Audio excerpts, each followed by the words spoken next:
Boards.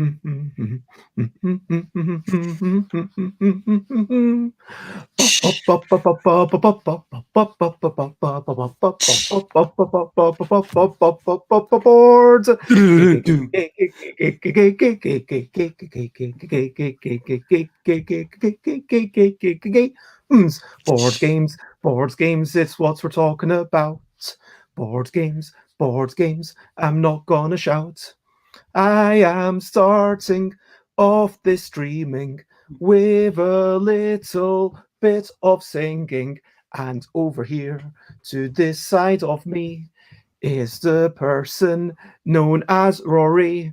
Rory made some cubes which tell a story. You roll them, and this is something that's done quite brilliant. Out of the ordinary. Yeah, it's out of the ordinary. And Rory's gone on to make other games like Holding On and that's some of their names. It's Rory's going to do some other stuff. And of Rory, I simply can't get enough. Board games is what we're talking about. Board games and shifting perspectives. I'm not going to shout. Hey, good morning, everybody. Morning, Beth. Good morning. I am not too bad, thank you. We are blethering about board games. It is bath time, if you want to call it bath time. Bath time is whenever you want it to be. And we are talking about shifting views. We are talking about making games that maybe change the way that someone behaves, maybe changes the way that someone sees the world, maybe changes, behavior, and maybe changes the world itself. Because I believe, and I think that Rory believes, I don't want to talk for Rory, because, Rory's right there and can talk for her. But, that games, like any cultural medium, can change the world. So, yeah, why did you come on today, Rory? Because, well, to be honest, Beth, I always find our limited conversations, the interactions we've had, really fascinating, and I love seeing how you engage with people as well in the kind of wider gaming community. And I just thought, if I'm ever going to be challenged by anybody in terms of conversation, it would be you. And so I thought that's a worthwhile thing to do. Is main thinking. Well, thank you very much. It's honestly, and I do apologize for this, mute myself. Sorry about this. It is, I'm sure, just a cold. Yeah, in this day and age, I know lots of people can get worried about you. And hello, Alan in chat. It is lovely to see you.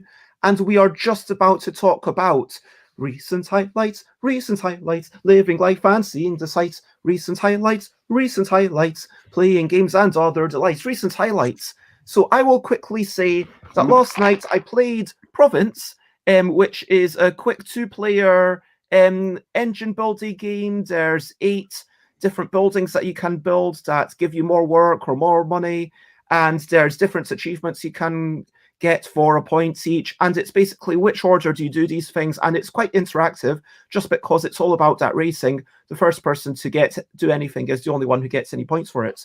You know this one, Rory? I don't actually. I haven't seen anything about it.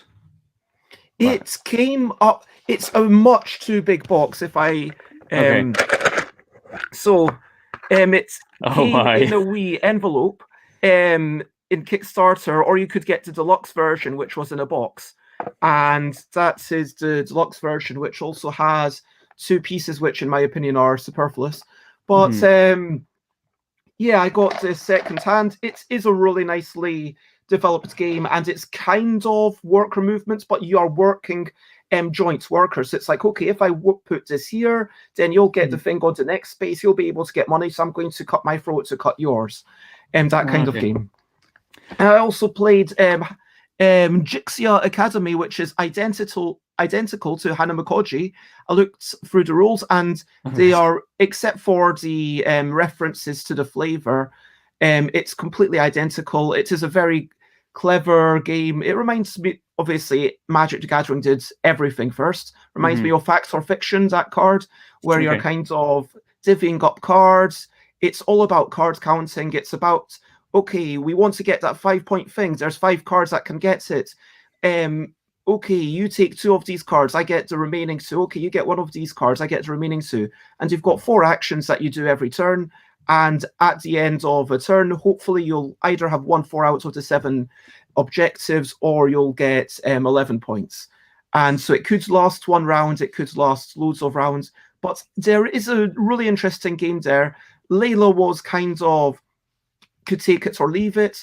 I enjoyed it. It's, yeah, basically, this is family-friendly 2-player card counting the game. That's the best way I can describe it. Nice. And finally, the game that we played that for me was a big highlight was in Human Conditions. I really liked this. I will say that was a, all the cards, I had to do basically a pile shuffle of 11 piles just to get stuff into the right places. And the components sheet wasn't very good. But once you're into it, yes, there's a bit of role-playing, there's a bit of social deduction. Layla doesn't like either of those things, but I think I'm going to get my other housemate, Mina, and we might be able to play this and have some good times with it. It really does what it sets out to do, where one player... So you heard about this, you said.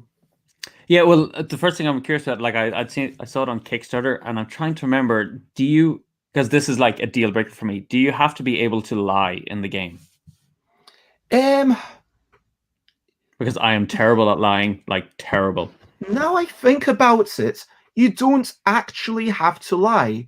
I mean, if the person flat out asks, "Are you a robot?" then you would have to lie. But you don't. But they're not going to ask that. That's not even in the spirit of the game. So you don't actually have to lie at any point. So let me actually show a couple of cards very quickly without changing the order of anything, because that is super important. After all your work prepping it. So there we go. So you can see how they've got different things. So you can quickly see this is... So one of the robots cards says, "You may not discuss anything that happened before you woke up this morning." And so you're just going to have a chat with a person, and for the interrogator, it's like, is this person a wee bit weird? Is there something that they're not willing to talk about? Are they unwilling to... Is there something that they're evading? Are they doing something in a weird manner? And there's also one penalty, and the penalty might be something like swear. And then obviously you have to make sure the other person's okay with swearing. But then that would mean that if a robot does the thing they're not meant to do, or if they're a violent robot and they want to kill you, then they do the penalty. And so if you catch someone doing what's the penalty, then it's like, okay, I think you are a robot, and then you stamp them with the blue robot mark. But here, I got it wrong both times, and I'm terrible at this game, it turns out. But Layla sussed me out correctly, which I think we were... Yep, we were... I was human, so we both won. But, yeah, it's kind of trying to not show that you can't talk about anything this morning. Like, you say, okay, what was your mum like? And I might say, oh, my mum's really well, thank you. And so it's kind of try to evade your question. So it's like that. Does that make it something that you might be more willing to look into, or? Yeah, I think so. It's funny because, like, in terms of those deduction games, I've only played it once or twice, but in Internal Affairs by Capstone Games in Hong Kong is probably my favorite, because you don't have to lie when you're playing that game, but it's a complete deduction game.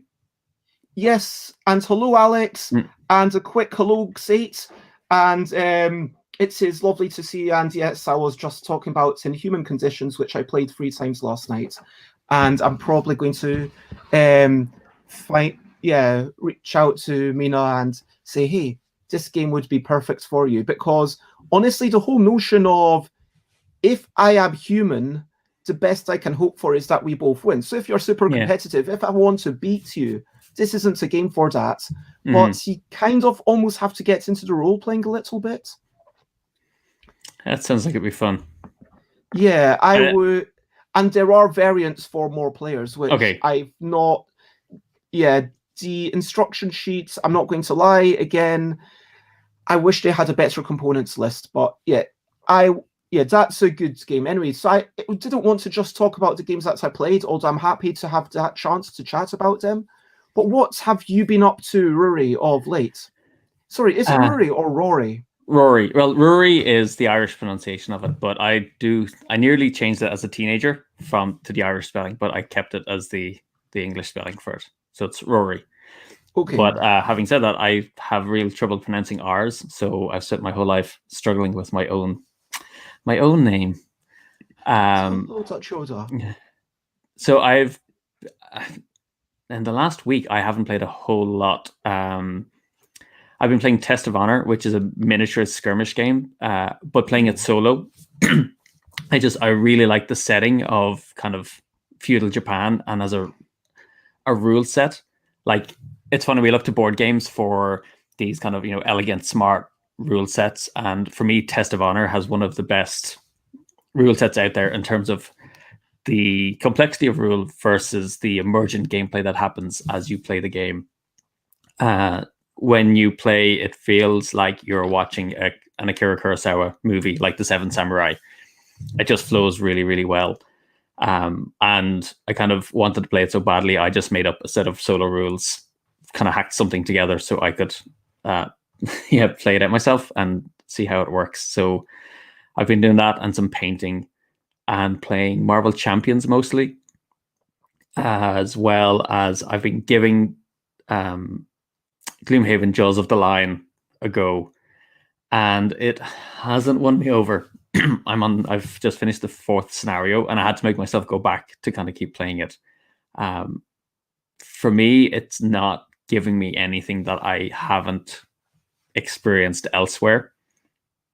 So had you played the big box Gloomhaven at all? No, I mean, I think I'm very clear in terms of my life.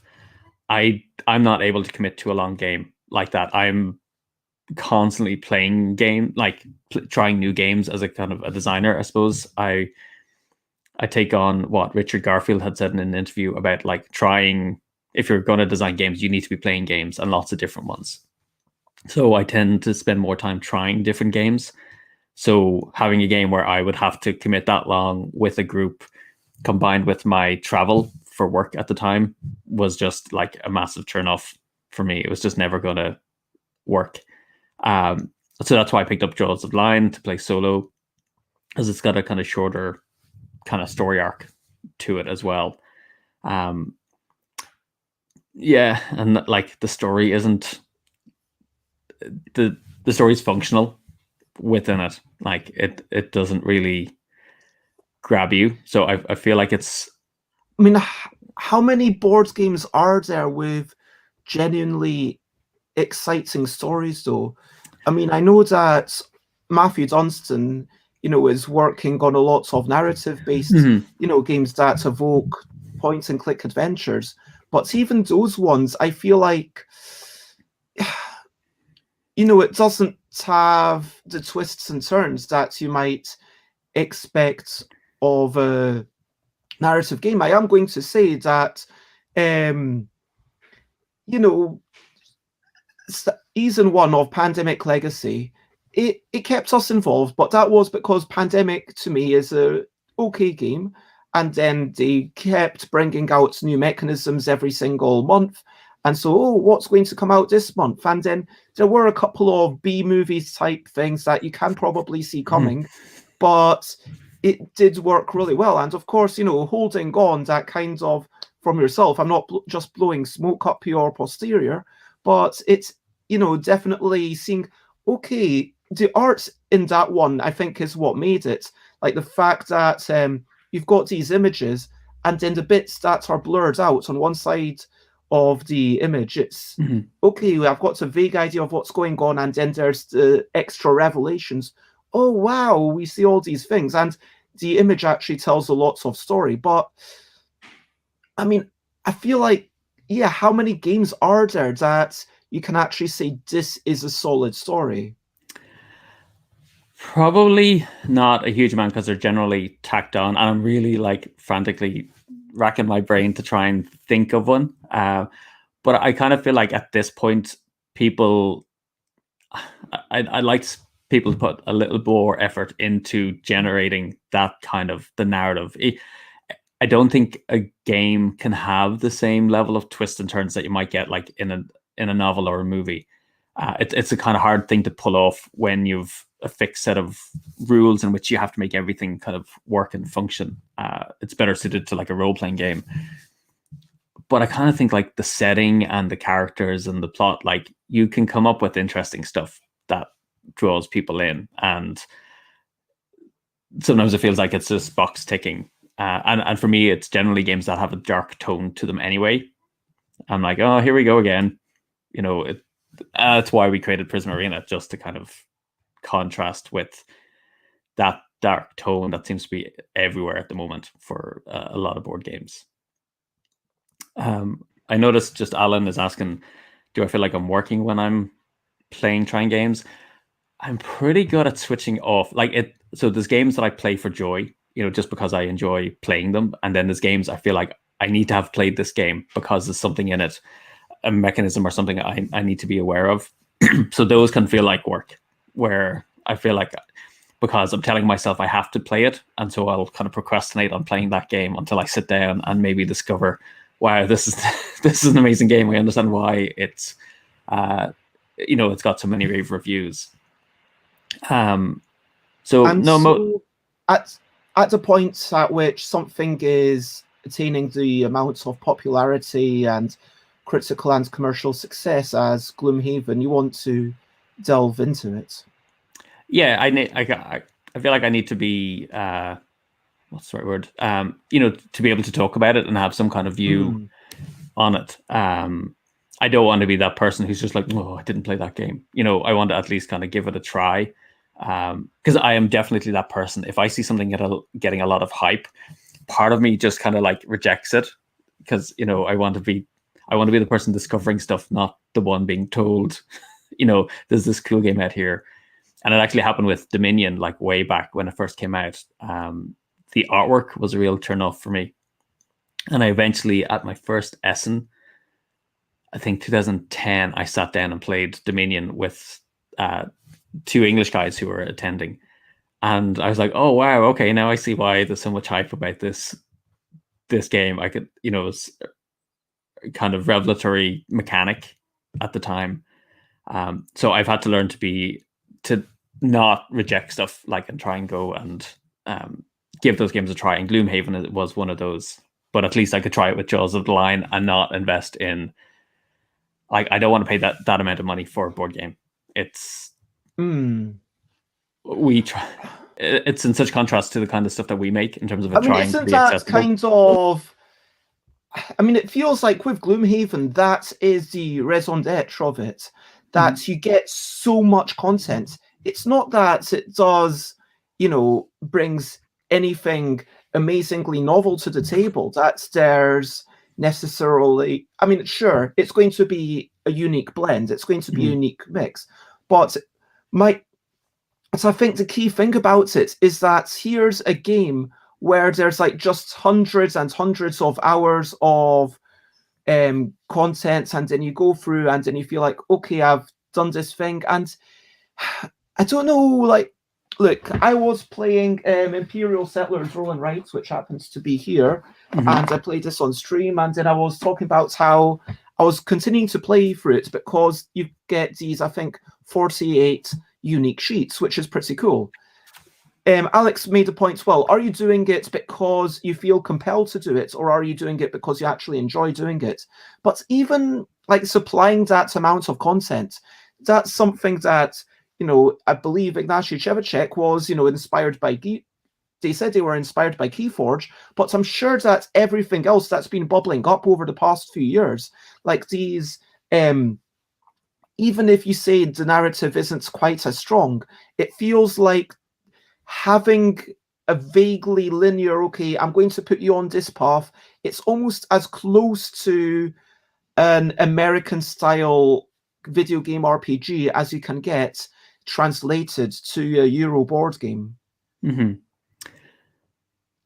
Well, and I guess if that's what people want, like for me, that the point about the amount of content, I look at my collection, and I have a game which I really enjoy from 2015 called Myth, which I backed, and I backed like the second kind of Kickstarter for that game. I still haven't finished playing that game, and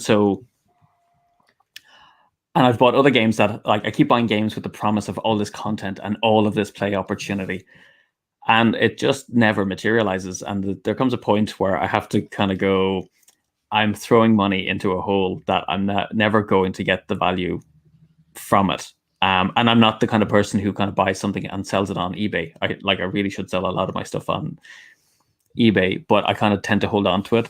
And so it's not like I'm going to turn it around and make my money back from it. So I've had to try really hard.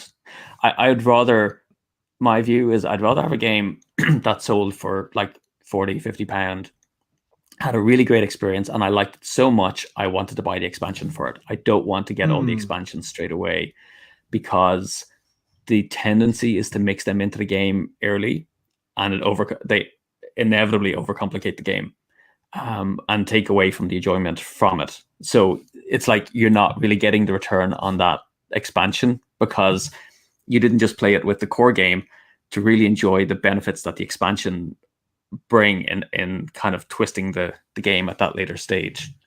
Yeah, I do get what you mean, and there's an interesting contrast to video games. I was actually thinking about God of War, which part of the reason that was so critically acclaimed was because it is shortening the experience and saying we're going to give you a really good experience in a slightly shorter manner than a typical video game would, because so many reviewers were actually tired of having to slog through a 50, 100 hour game. Whereas board games are a wee bit different in that, hey, this game in human conditions, it's got like 11 scenarios, but each scenario, it's got like a whole bunch of cards. It's not like you can only play each scenario once. It's like, and so, yeah, these are like 5 minutes games, and I've just given you my opinion of it after playing 3 games of it. But if it's a good game, you want to keep playing it. And so I am going to posit almost that board games should be more replayable than video game alternatives. At the same time, I wonder if at any point there will be a backlash from reviewers. I do see a lot of questions from the chat, and I really appreciate them. I'm going to get to them in just a minute. If anyone has any other recent highlights to share, then please feel free. But otherwise, I would like to talk for just a minute about bicycles, which are brilliant thing. Bikes are a little thing, which is brilliant. Bicycles. And I know that Xate has gotten a bicycle. Have you managed to get it working yet? I managed to cycle over somewhere and have a cycle back, and I might be cycling to the shop today. I don't know, carrying a big rucksack on me, stocking up with some frozen goods, and also maybe even go to the pound shop, because there is some stuff that we need in the house, and the pound shop's a good place to sometimes get stuff. But yeah, bicycles, extra mobility, brilliant. And also, I'm not against electric bikes, obviously, but bicycles are just better for the environment than cars, and they're good. They kind of, so yay, bicycles. Alan cycled to play a 7-a-side football last night, first game in a while, and Alan's legs hate Alan. Xate's got an air pump, can pump the tires now and then go for a ride soon. It was impressed on Xate that the e-bike should not be ridden without a helmet yet. So Xate needs a helmet and a bike lock. So one of the things I would add to what make bikes brilliant is the extra height they give you. So I'm kind of thinking of riding along, for me, now it's been a while since I've done it, like country roads or paths, but when you get to see like over a hedgerow into a field, because you're just like raised up slightly higher, it gives you a slight different perspective as well. So that's one of the things. What I don't like is bikes in hills. I used to cycle to work in Belfast, and It is literally like going down into a valley and then like back up the other end.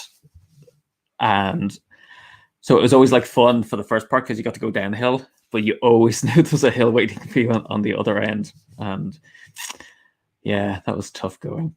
I don't think I fully understood how to use my gears properly, where I would just like try and pedal too hard and wreck my legs. Key thing, though. When you're feeling, okay, it's starting to get hard, so go down a couple of gears. Mm-hmm. And that, I mean, I remember a neighbor telling me, hey, the trick to riding a bike to make it easier on yourself is to use the gears.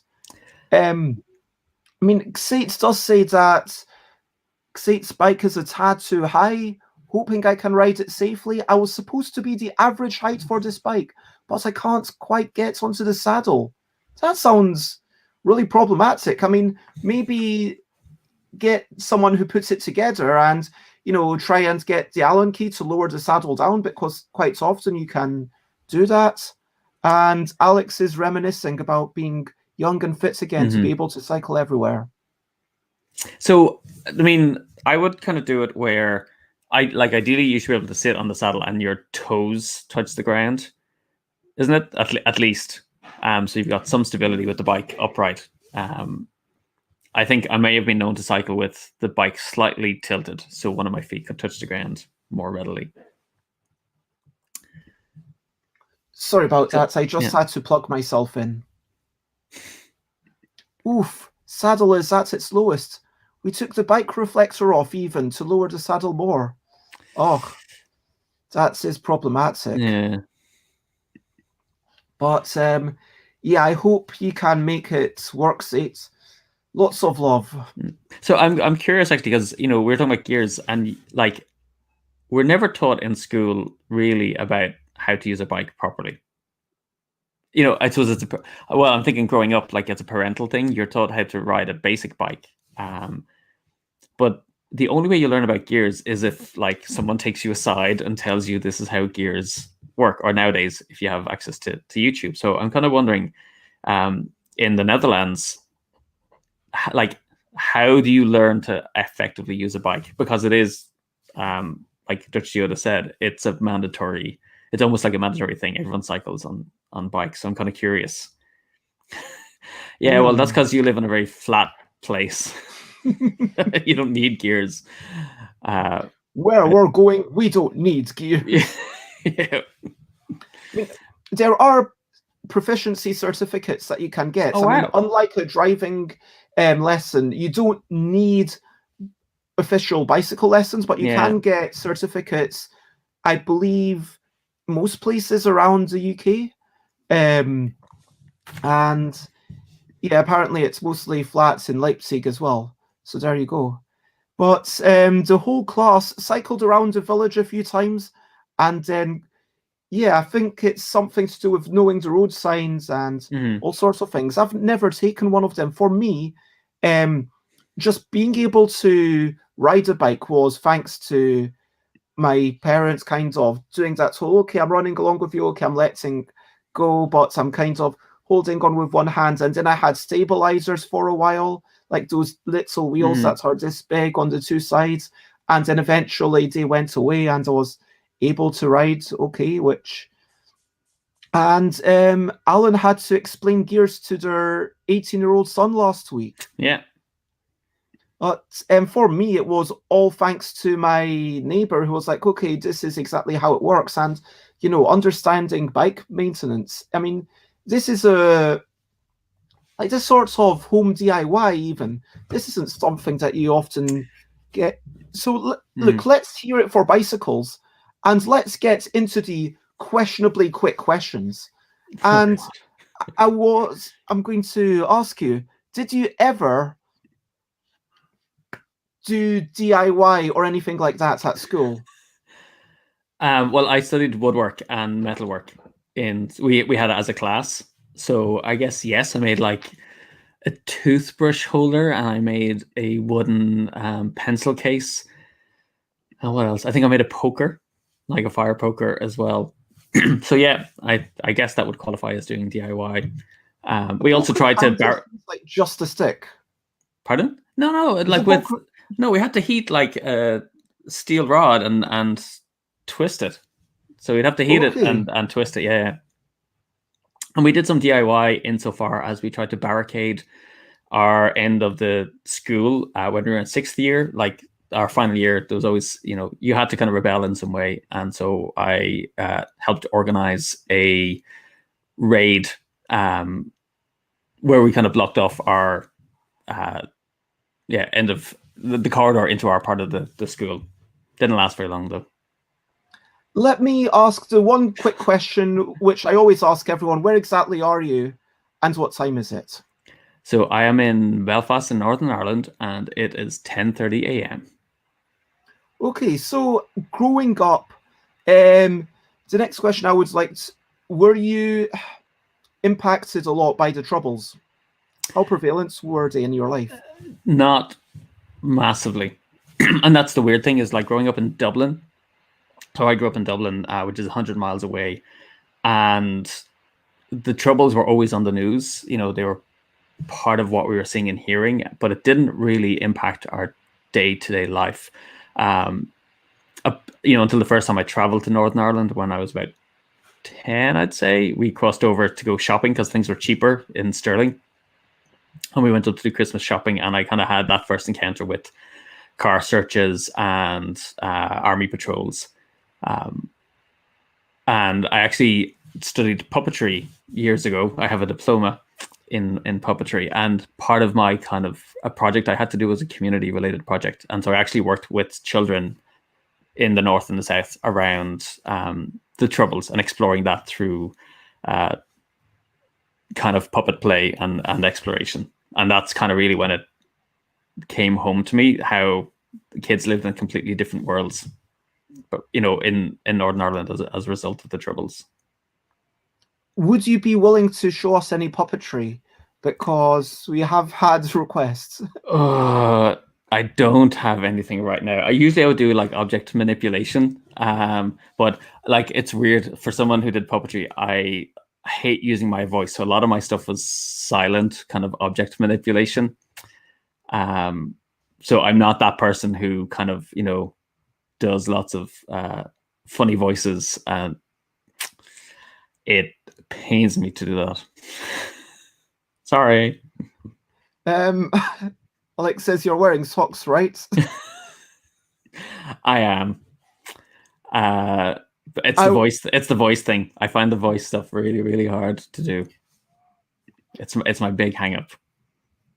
Okay. Alex asks. Oh, sorry, Dutch. Yeah, Alex asks, what's your favorite story to tell? Oh.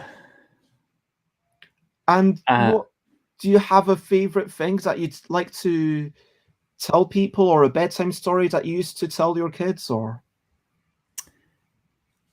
So, story to tell, a bedtime story. I kind of used to make a lot of stuff up. I mean, growing up, for me, the memory I have is my dad reading Brer Rabbit to me. And I didn't know it was Brer Rabbit for years. Like, I used to say the term and no one around me would know what I was talking about, because in the UK, it was all Peter Rabbit. But I loved, like, the trickster nature of Brer Rabbit. And so I bought that book secondhand and I read it to my children in bed. I don't know if this counts, because I'm seeing the photos of my kids and it's kind of reminding me of when they were younger. I used to read both Bone, and I would do the voices for my children. So they'd lie in bed and I would read Bone to them by Jeff Smith. That's a great one. And do the voices for all the different characters, which I'll do it for them. I'm not doing it for you guys. And same with Vinland Saga, which I can't remember who the author is. It's an amazing manga that's collected. And I would do all the sound effects for my older daughter when I would read that to her. So I can do sound effects more than I can do voices. Do your best lightning impression. If you were on Ludology and you wanted to join in the lightning round, I probably wouldn't like. So, like, do a sound effect, or yeah, just a sound effect.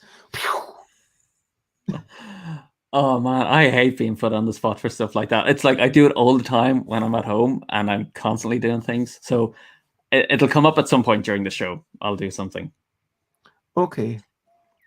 Should I have a special ludological lightning rounds just to steal their thing, just so we get to hear that? Yeah, just like pop it up at some point and I'll do it. So I'm not thinking about it. I just have to like do it straight away. So I wanted to ask, what are the most important things in your life, would you say? Like, what do you value? Clearly, your family is a big part of your life. Yeah. Are there any other relationships? Yeah, so I think like my family and with my partner, Anita, we were like friends before we ever got together. And I think that's been a big part of our kind of relationship and making that work. I'll come back to Michael. I have a friend from like secondary school. Sorry, I'm going to cough. Hang on a second. I have a friend from secondary school where we both studied art and we were kind of seen as the kind of weirdo outsiders. And we've had a friendship kind of, dating back from then. And we have the weirdest sense of humor together, which I have to be really careful when we're on social media at the same time. So I'll give you an example of this. So we were in, I think it was at Origins, and it was during Gay Pride. And so the building I was staying in was lit up with the Gay Pride colors.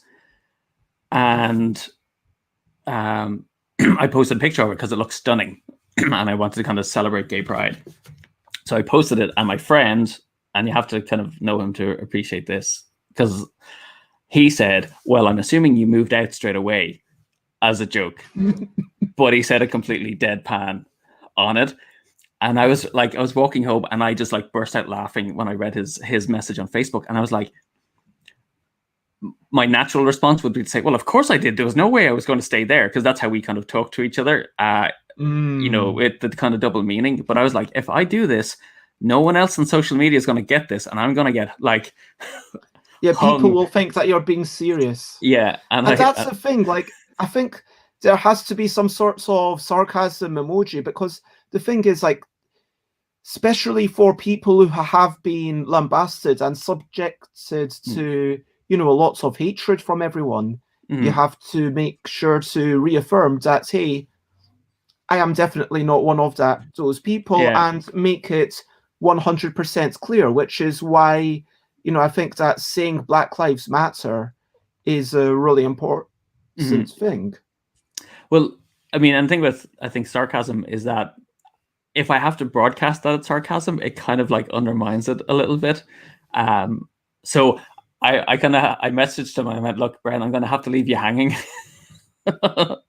on this one, which kind of made it funny as well, because he would have done the same to me, because we have that kind of friendship. And the other person, because Michael is here, I would say, Michael's become a dear friend over the years. For the sheer fact of the amount of hourly contact we've had with each other through our travels, it's been kind of great getting to know each other. He's a strong independent who doesn't need any Michael. I don't need you, Michael. I want Michael. You. Oh, I don't. Oh no, the song is the other way, but I don't need you, but I want you. Sounds like a much healthier relationship than the original song. Yes. Wow, it's weird going back to all those photos. Always wanting you, Michael. So, what else other than relationships is the biggest thing in your life, would you say? I mean, do you how up there do you actually put games and Dyson? Ooh. So I think I would qualify it as play is really important to me. So the idea of play, and games take one form of that, like board games. But just kind of being playful in life is a big part of that for me. I think comics are really important, and getting out into nature. I've realized I need to kind of reset every now and again. So being out in nature helps, and I guess connecting with people would be another one. I'm bizarrely swaying between like happily playing a solo game to wanting. I really enjoy like one-on-one or like small group interactions. I'm not a huge fan of big kind of party celebratory stuff. So you really value those intimate kinds of connections. Would you say that your favorite group to be part of is tete-a-tete? Yeah, I really enjoy one-on-one conversations with people. But bizarrely, so there's a thing, I was training with a psychotherapist a couple of years ago, and he talked about like the different kinds of relationships you can have with people, you know, and what represents a kind of healthy relationship. And you can have relationships, the traditional kind of, you know, romantic one is two people staring eye to eye into each other, and this kind of really intense relationship. I really don't like them. I find that really uncomfortable. The other one is side-by-side relationship. I really value that one. And then the third one is like where one is following and one is leading, and I'm not a big fan of that one. So I think the side-by-side mutual kind of relationship is the one I like. And I think to some extent games facilitate that interaction with people, of being with people, but not necessarily getting into kind of like intense discussion. Yeah, that makes sense. And there's the old adage of, you know, you want to walk around together and then you're seeing the world looking in the same direction. And I think both figuratively speaking, you want to be moving to the same place together, but also literally, I think it can be such a good thing for a conversation if you're, rather than gazing across the table, just have a walk around a few blocks. And sometimes I do this with Chris when we're trying to be chatting about what we should be getting up to and things. Yeah, I think kind of walking and talking is one of my favorite. It's like you're doing something and then the conversation naturally evolves. And I noticed it when during the early days of kind of the lockdown, I would get my children out for a walk, and it would take us about like half an hour into the walk before you started kind of having really interesting conversations just about life and the world. You had to have half an hour of walking to just get through the normal stuff, and then the interesting kind of conversation emerges from that. It's mad looking at these photos. Just so many memories coming back. Nicholas, and I want to bring up Alan's questionably quick question, which was all about, do you think that there's any mechanisms that are better suited to a narrative style of game? Well, I mean, the obvious one is like a role-playing style game mechanic. It's weird. I think the best. I'll have to talk for a bit as I try to work this out. For me, the best kind of narrative games are the ones that have an emergent story that aren't actually baked into the game itself. So, for example, I was talking earlier about playing, and Michael's going to laugh, like Test of Honor. The narrative emerges from the action, kind of reaction, counteraction that happens within the gameplay that tells a story. And that's enough for me. I don't need a big epic story, because what I've come to learn is that, for me anyway, the best stories are the most satisfying stories are the ones I create in my own imagination, not the ones that other people tell me. They can be kind of shoddy and strung together with string, but somehow through your own creation of that, it's far more powerful. And so I would always talk about the legacy of Duke de Cressy, which I played back in, I have a copy, bought it in Essen, and it's still one of the most memorable games I've ever played, because as you're playing the game, you're like this kind of down and out Duke, and you're trying to build up your family by marrying your ascendants off to other families, and kind of increase your profile, and the story that we created as we were playing, and where we were like having our, like, there's one person who would never get married, and so we made up a story about that person, about why they never got married, and there was nothing. And what was really interesting is I played the game again a second time with another group, and they just totally played it for the rules, and it was really weird. It was like, what, you're not like making up all these funny stories about, you know, who this person is in this family and why they, you know, why they've had so many children, or why they haven't had any children, or why they haven't got married, or why they went off kind of adventuring. And I think for me, it's a game that gives you just enough space to create your own story within it. I think they're probably my favorite. So mechanically, I think it can be any game. I think it's just, I guess the theme then is so it's the possibility to maybe inject a little bit of yourself, even if it's something as small as, hey, I'm going to name this character, or I'm going to invent a little bit of additional background, or a little bit of narrative justification for what's going on. Yeah, I think that's enough for me in a story. I don't need something epic. I'm trying to think of what other games allow for that. And bizarrely, I think they're the ones that actually have the least story in them. You know, they don't try to they don't try to force feed you the story. They allow it to emerge from the gameplay. I'm trying to look at my shelf and see. So,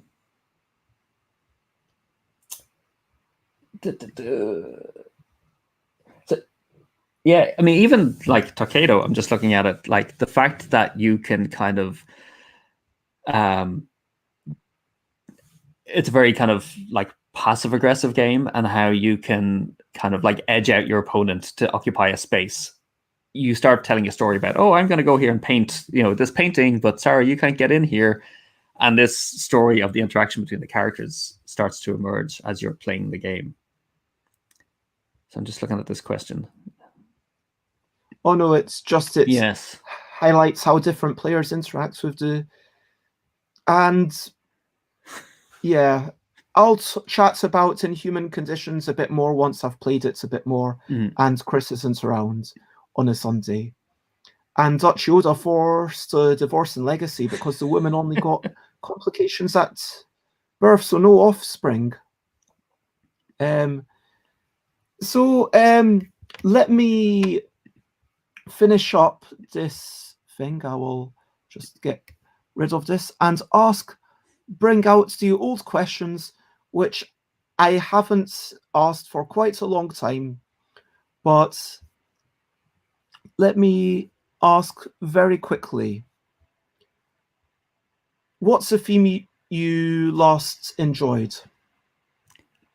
So what was the last theme that you enjoyed in a work of fiction? Last theme. So I'm actually reading, I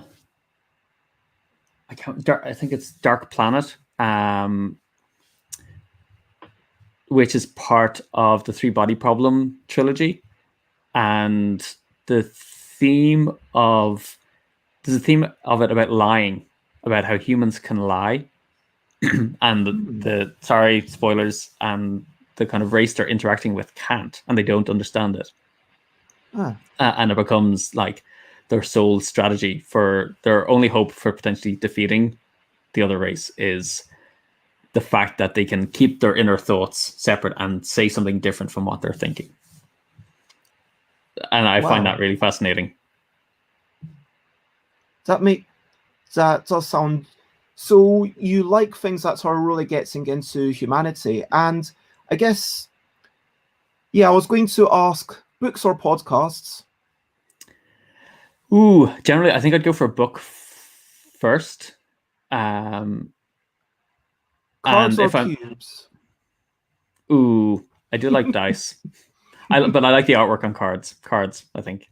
Wow, I was not expecting that from you, given your... and before we started, I asked you I told you that I wouldn't ask you how many you've sold of Rory Story Cubes, and then he said, "Oh, if you asked me, I'd tell you." And so, how many have you sold of Rory Story Cubes?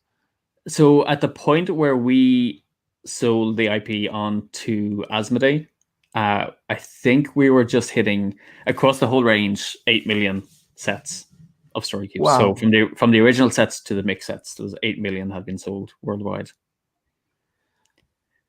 So that is a phenomenal number. I mean, I feel like once you get,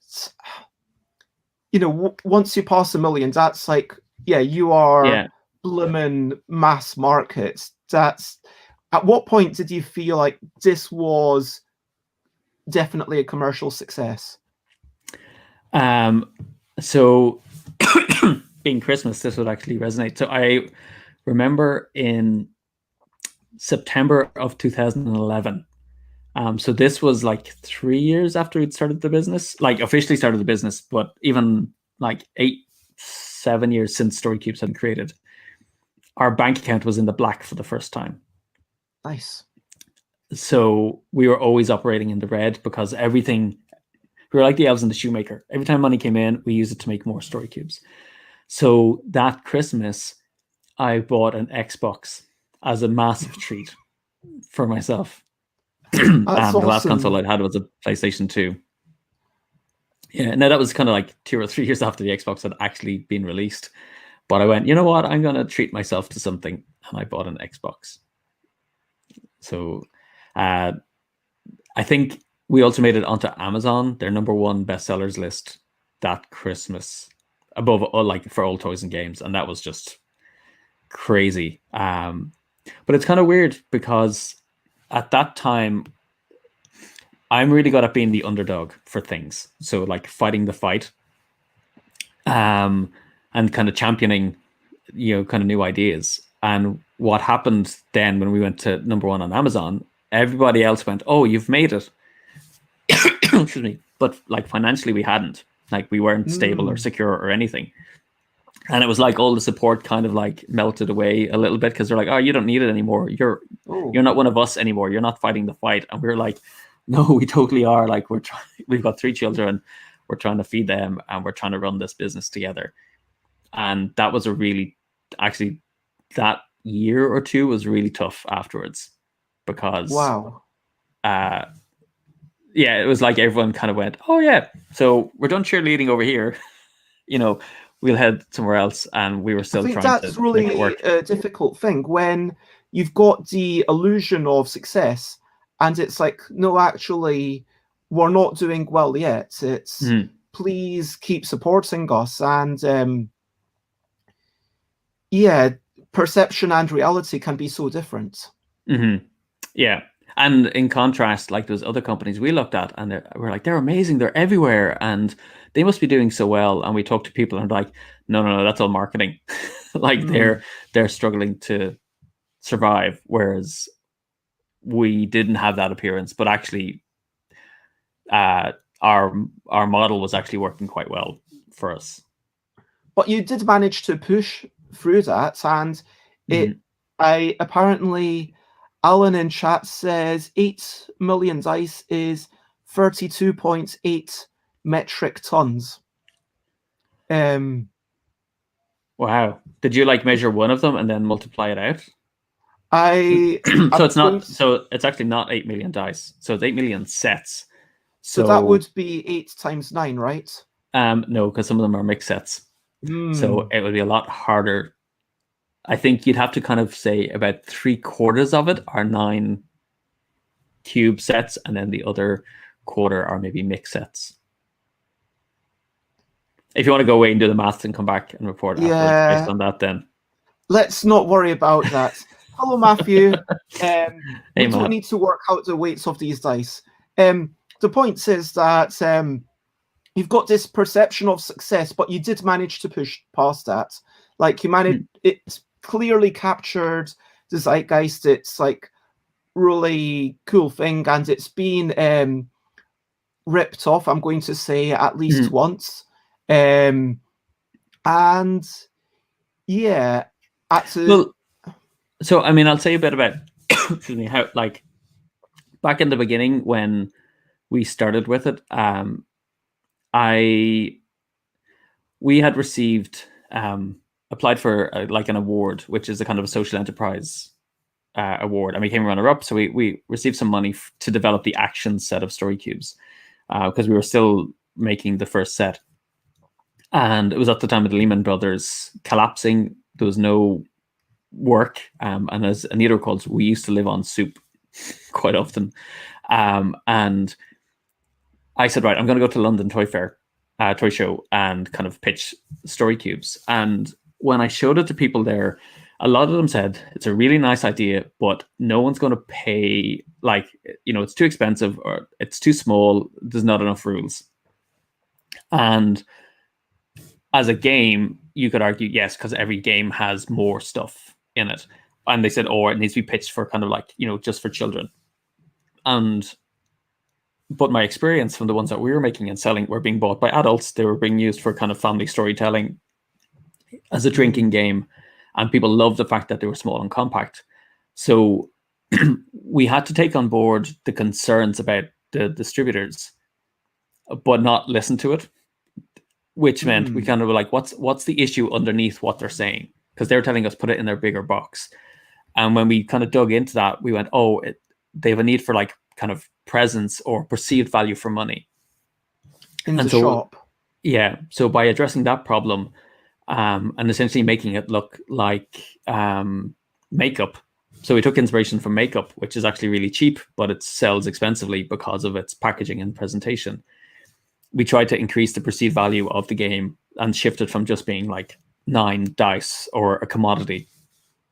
But I remember back at the time thinking we are either ahead of the game in that the notion of this kind of collaborative play is going to come up more, or we're just way off the mark and we're going to crash and burn.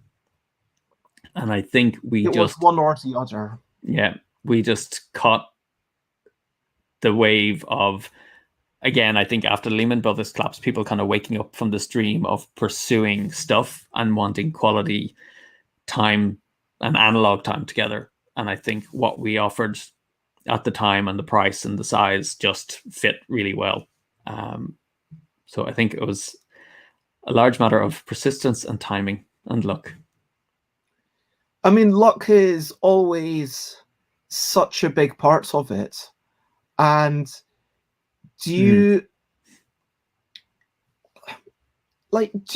getting to our main topic of shifting views, do you believe that this aspect of playfulness, just simple, I mean, it's not just entertainment, it's also people putting their own inputs into it, which is what you talked about with narratives in games where people get to put their own things in. And do you think that practicing that creativity actually changes people's views, changes people's behavior in life at all?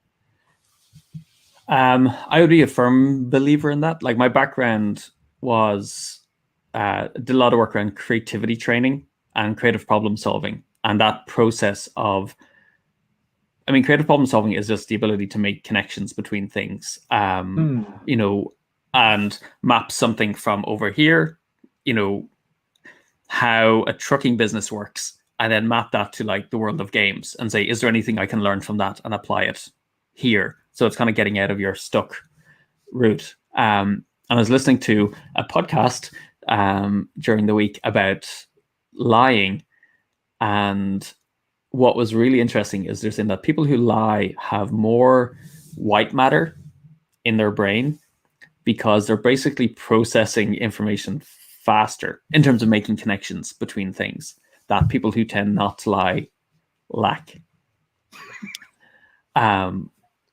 And so even if you don't lie in real life, play some games that require you to lie, is what I'm hearing. Well, lying is just thinking of something that's not there.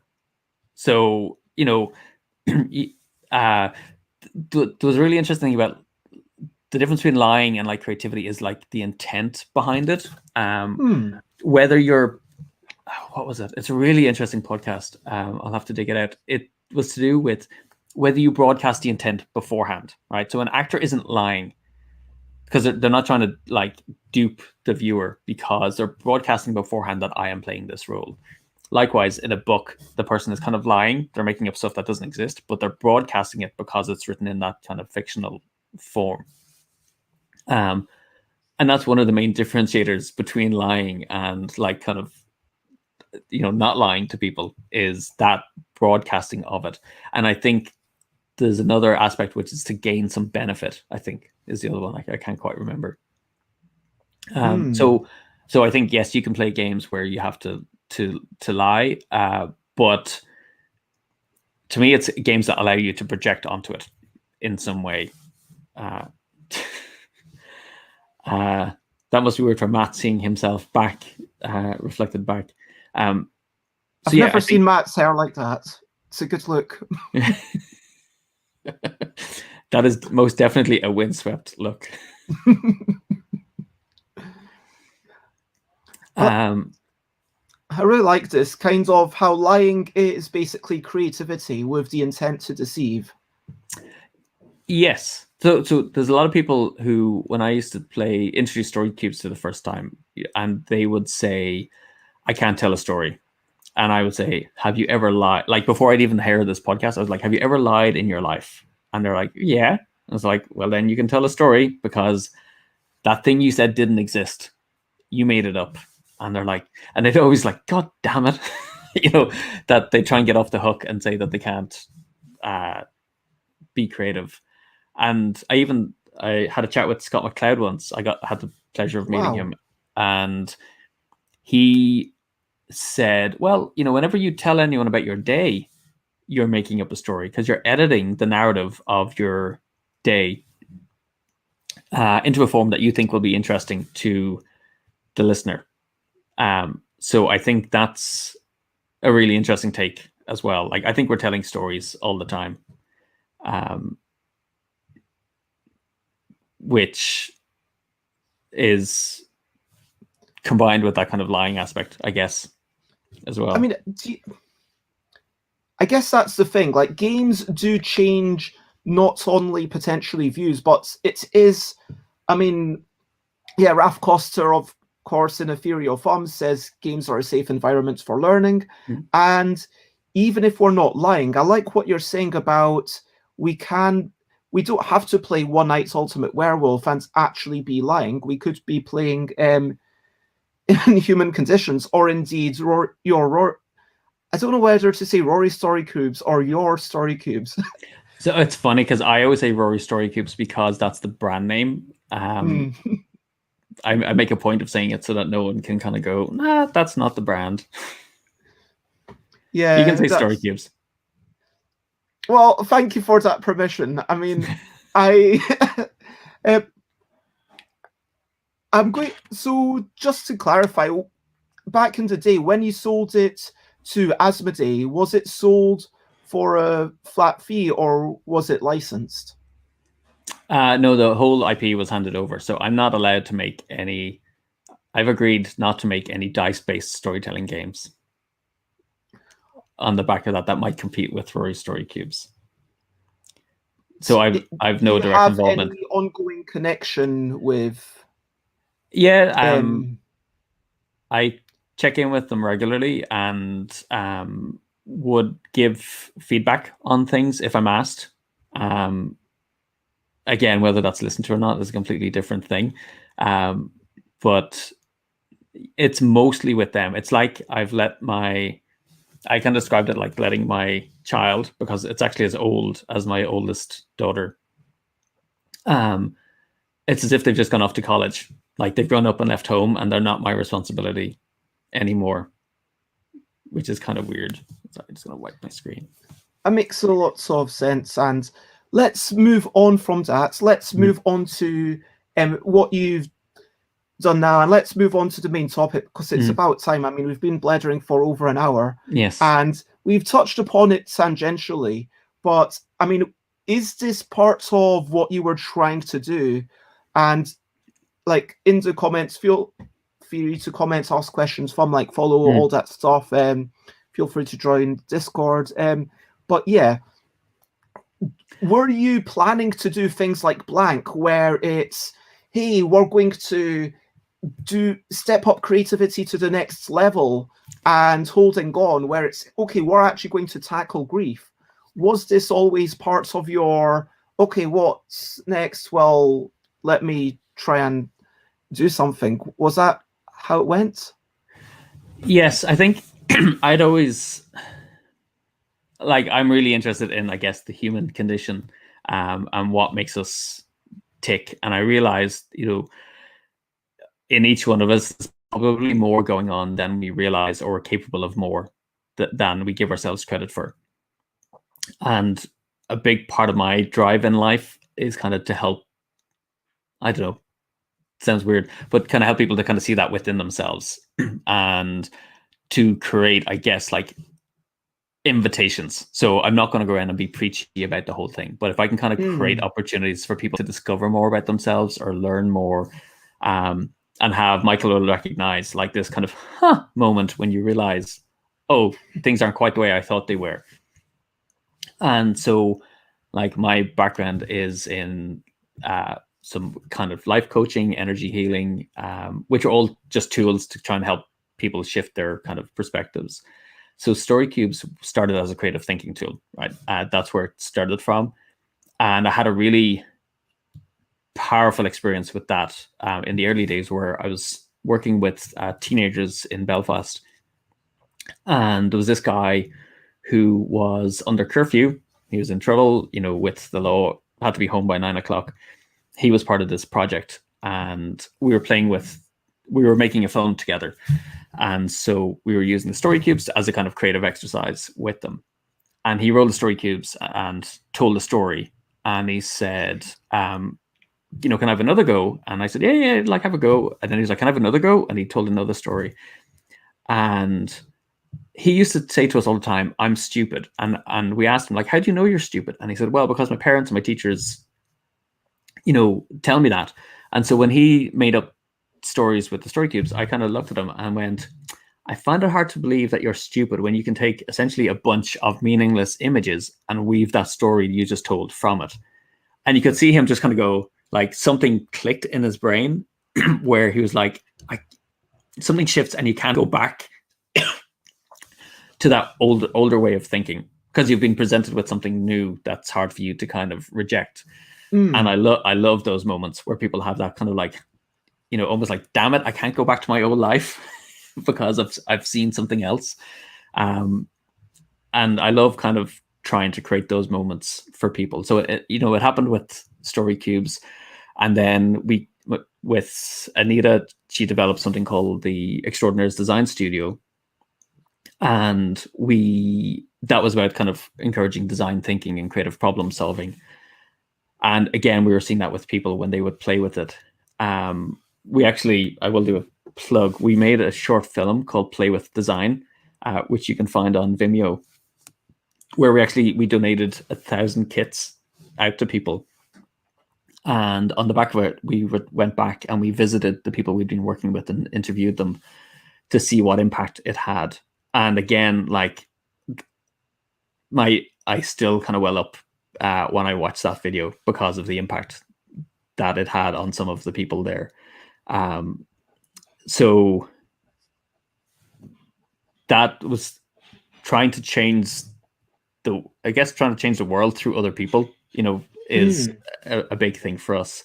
No, it makes sense. And yeah, being able to change someone's viewpoints about themselves.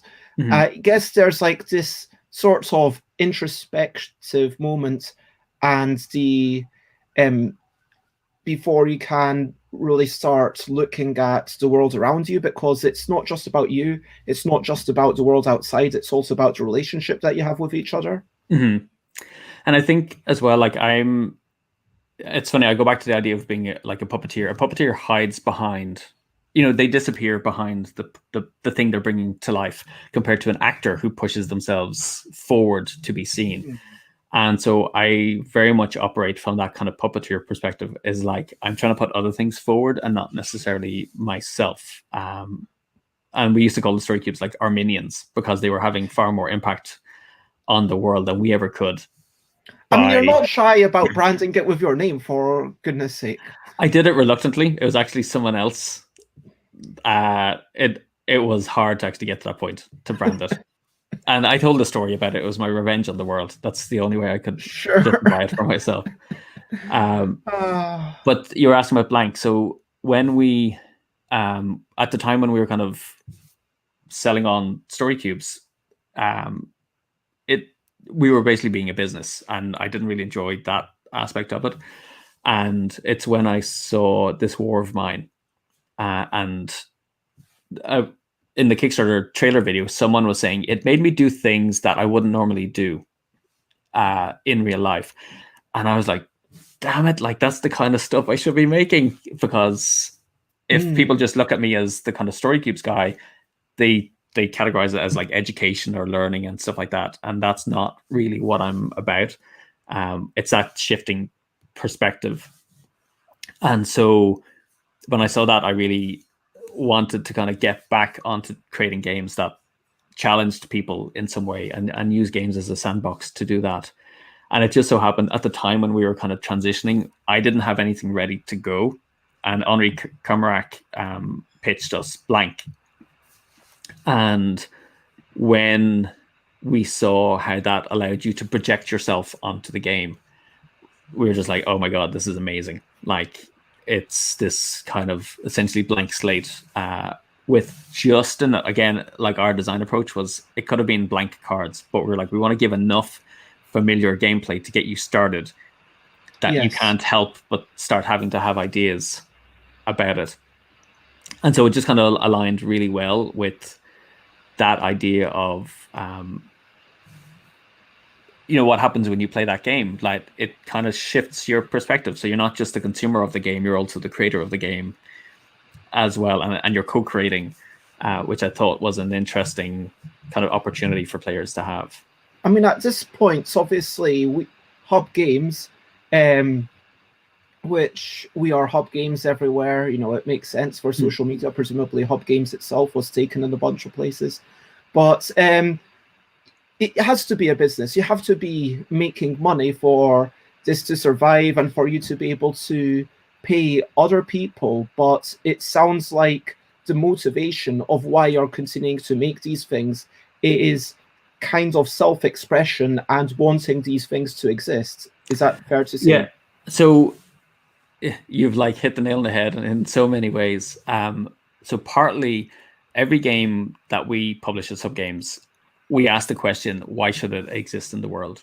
And if we can't argue for that, the game's not going to get made. And it's why I think a lot of external games have a hard time being picked up by us. And we're kind of so hard on it, is because we're like, this really needs a good reason for us to kind of like put our attention into making it work.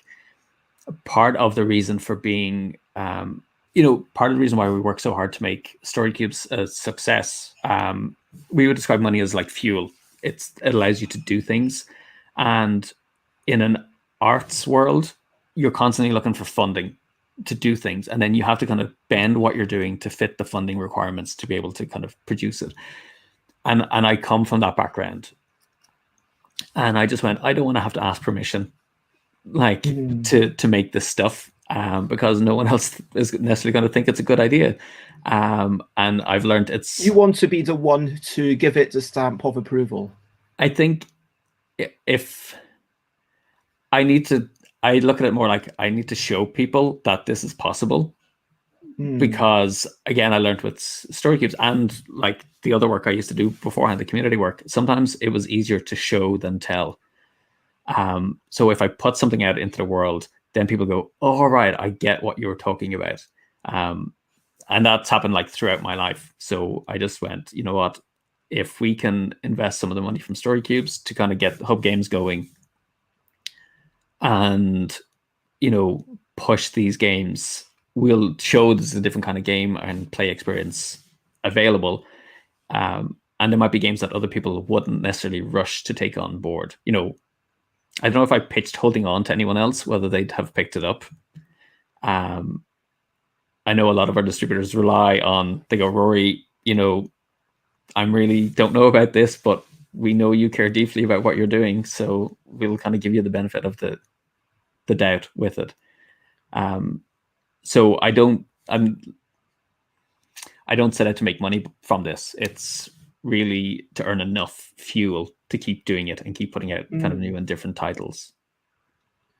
I mean, given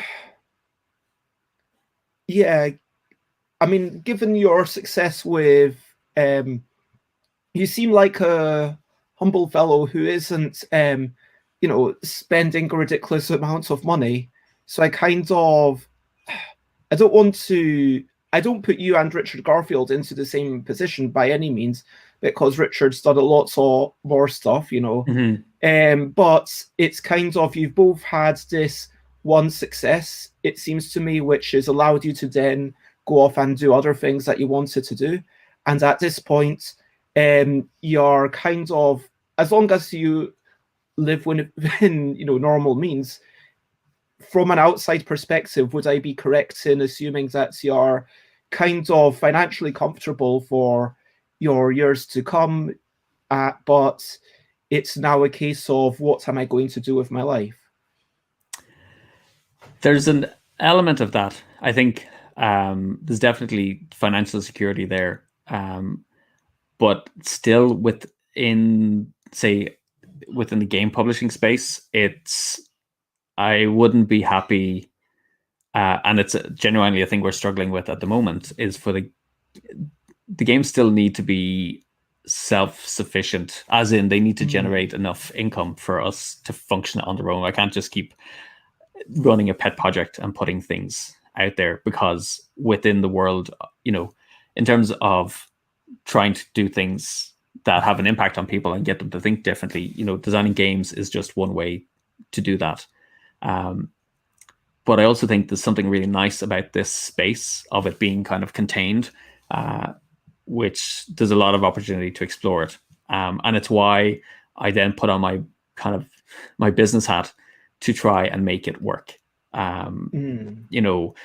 We used to meet a lot of designers, like people who would come from the kind of graphic design space, where Anita originally comes from. And they're very much project based. So they'll design something, put it out into the world, and whether it succeeds or not, they kind of trade off giving the talks about the thing they made, not necessarily about like the impact it had or its longevity.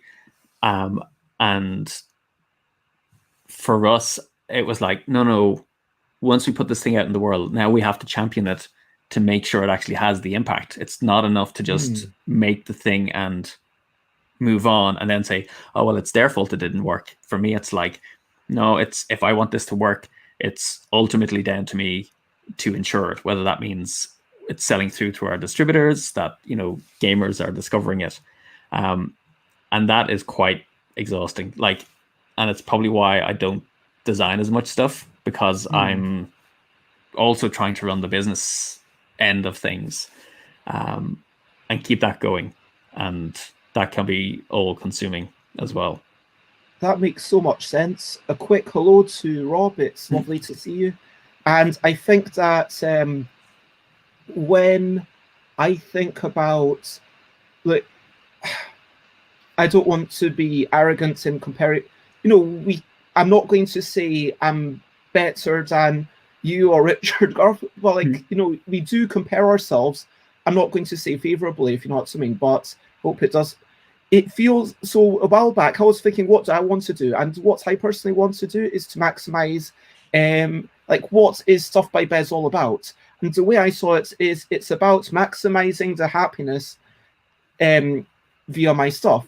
And I guess that's a utilitarian form of happiness, kind of, okay.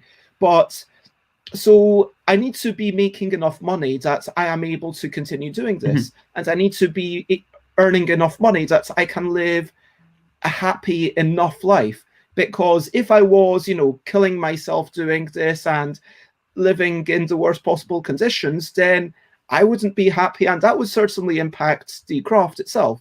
Then I need to be making stuff that's good enough to make people happy, to kind of, stuff that can somehow improve. And now maybe it's like, what's his happiness? Because like Seize the Power, it's not maybe a game that makes you happy in the moment while you're playing it, but hopefully it can change your viewpoints after you played it and make people happier long term.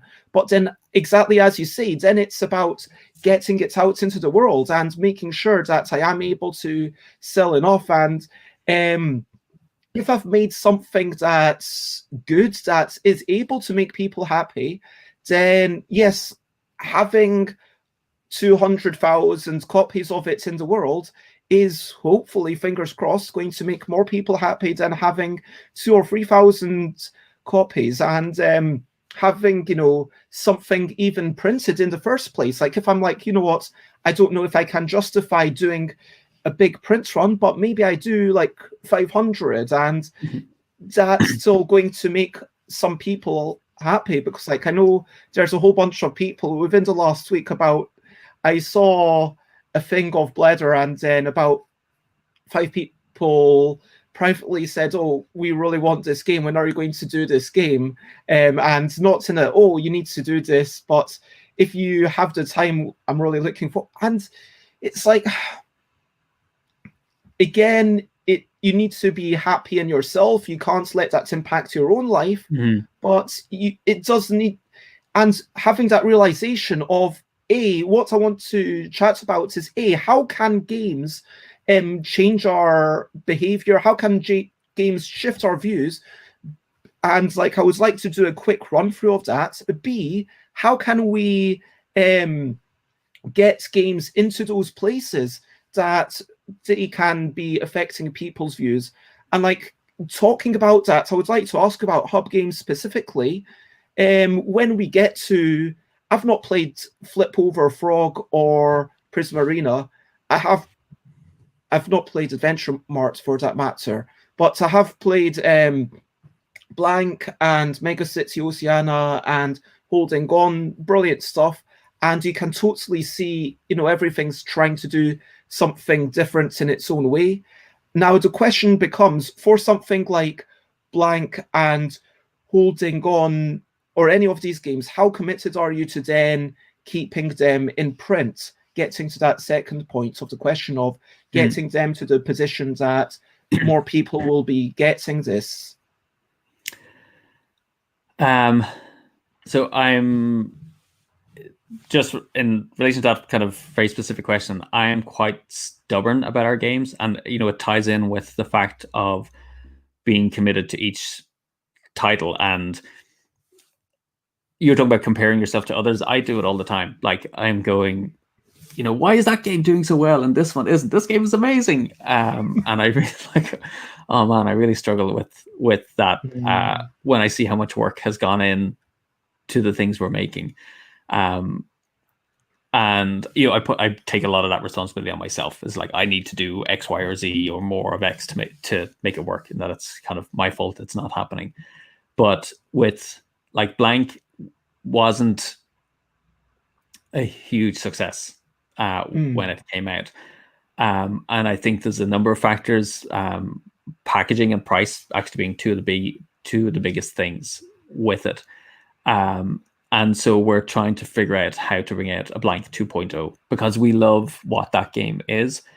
But in order to bring out a 2.0, you have to deal with the existing stock that's out there. And that's where the business end comes in, where I'm trying to manage like the business end of how do we move on that stock so we can make something that's maybe more accessible, price wise, aligns with other games of its type. Because at the time... Again, feel free to say no. Could I ask, like, how many were printed and how many, like, are in the warehouse or need to be sold through?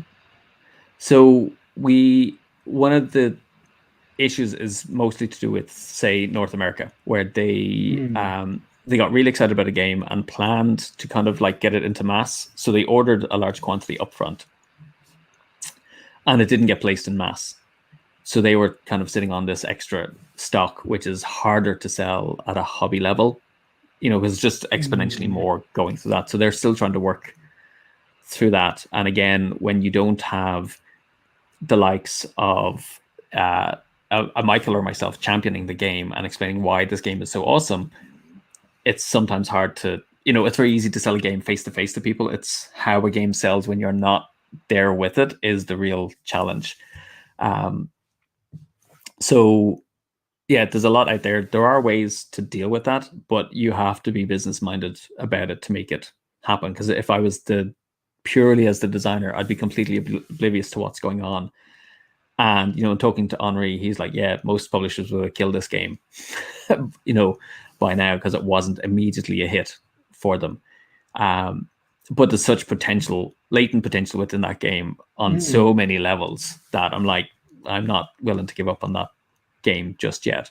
And likewise, the price point though has an impact, because the amount of work you put into making that game work, it's a low price point compared to selling, a Gloomhaven, which obviously takes a whole lot more work to actually make and get ready. But for each unit sold, there's a higher return on that happening. So you're trying to balance like your energy out as to go, is it worth the energy and mental investment to make that work to have the impact you want on the world? And I'm just relying on my stubbornness to make it pan out. I empathize with that a lot. I mean, the L deck, for goodness sake, this year has been a disaster for me, and I feel like I'm probably in a position where I might just announce some things. But I am going to continue. I'm still committed to having one new main L game, and even if. And not only that, but kind of revisiting all the old ones to say, hey, let's revisit these, let's make these new things as good as possible. Because I do honestly believe that, I showed it to Gigamic and they were saying, we can't it feels like a lot of work that you've said that you're going to make at least one new thing every year. That feels like a lot of work. But that's my work. I'm ready to take that on. And I'm not ever going to properly give up on that. I wouldn't sell that on, I don't think, in the way that I would Kitty Cataclysm or I did in a Bind now Yogi, because it's like the continuing development. And for me, the thing about that is that I consider that like my life's work. And, I'm stubbornly going to say, this is the one thing that I'm going to be doing until I die. Like, that's going to be my legacy. I mean, maybe other things as well, like these, but, and sorry, this is kind of not even about shifting viewpoints, but it's about getting games out to the people where they can do this stuff. And it sounds like, extending the blank situation to Holding On, and all these other games, presumably the same would apply, that you are going to try and think, okay, even if Holding On doesn't necessarily get reprinted, would you potentially do another game using similar mechanisms, but maybe some sorts of wee tweaks? Again, Holding On 2.0. Yeah, I mean, and we should probably maybe chat off camera about some of the other stuff you're talking about. I'll pass on whatever I can. In terms of Holding On, again, I think ideally that would have been a financial success, as in, like, with every game you aim to get reprints for the game. So, we've been published in lots of territories.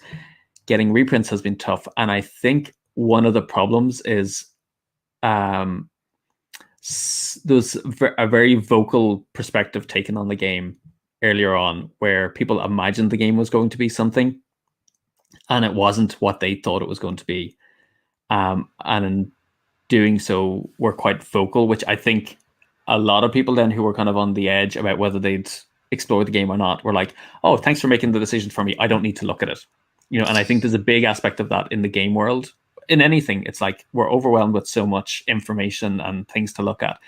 If someone you trust says, ignore this, you're like, great, I've just freed up some mental space. I don't need to think about that anymore.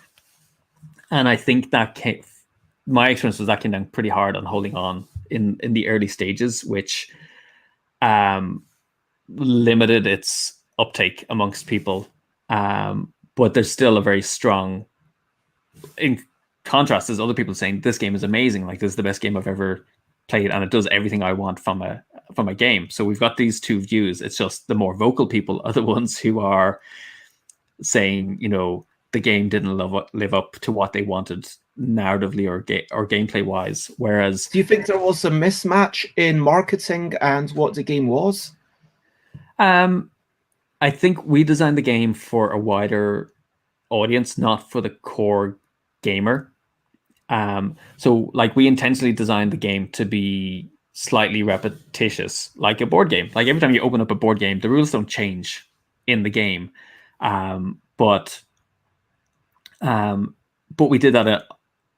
We included that in Holding On because I'd been playing Pandemic Legacy and other Legacy games, and by the time I got to sit down to play each game, I'd forgotten what the rules changes were, and so I essentially spent the first game losing the game to remember what the rule changes were, so that I could play the next game. And so we went like, we're aiming for a slightly more casual gaming audience who aren't into the trading games, the deep Euro games. They want to play it for the kind of the experience.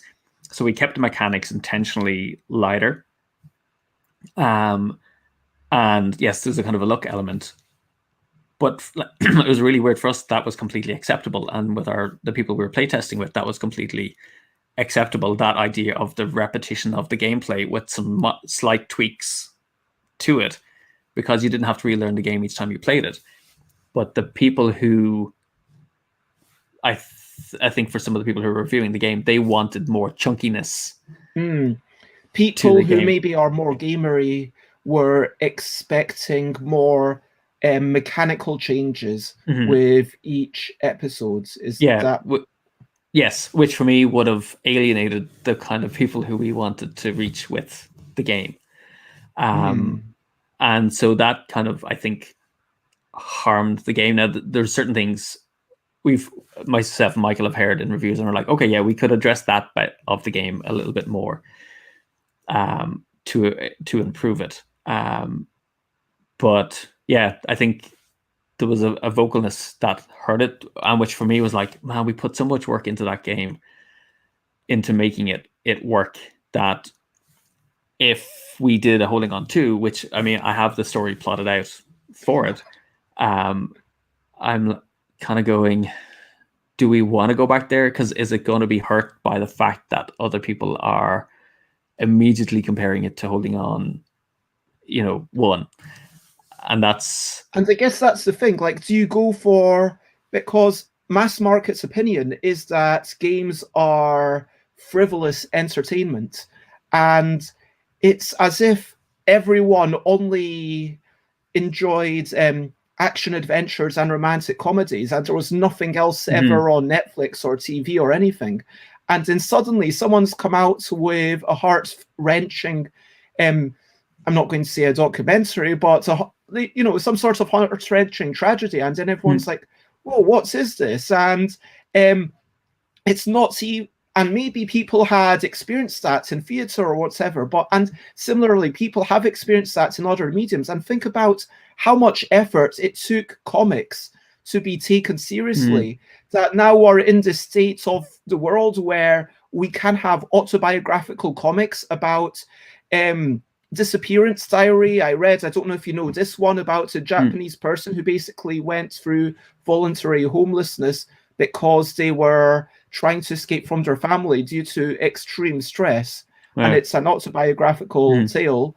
And then, other things that are about coming to terms of your gender identity or to do with who you are. And even some of the lighter things, like from, Ryan Estrada, that I've had here, Banned Book Club. It's quite a light, breezy tale, but it's about, South Korea, how they were, North Korea, even in South Korea, which is relatively benign compared to up north, it's still, we don't allow you to read everything that you want to read, which is, hey, where's the freedom? Sorry. So no, I agree, because I used to, when I was first talking about Holding On to people, I would say pretty much exactly that. I would say like in the 80s was when comics really changed. When they went from the underground comics of the 60s and 70s were obviously pushing the boundaries, but in the 80s it was things like the Watchmen became mainstream. Sandman was coming out as well. We had the Dark Knight, and they were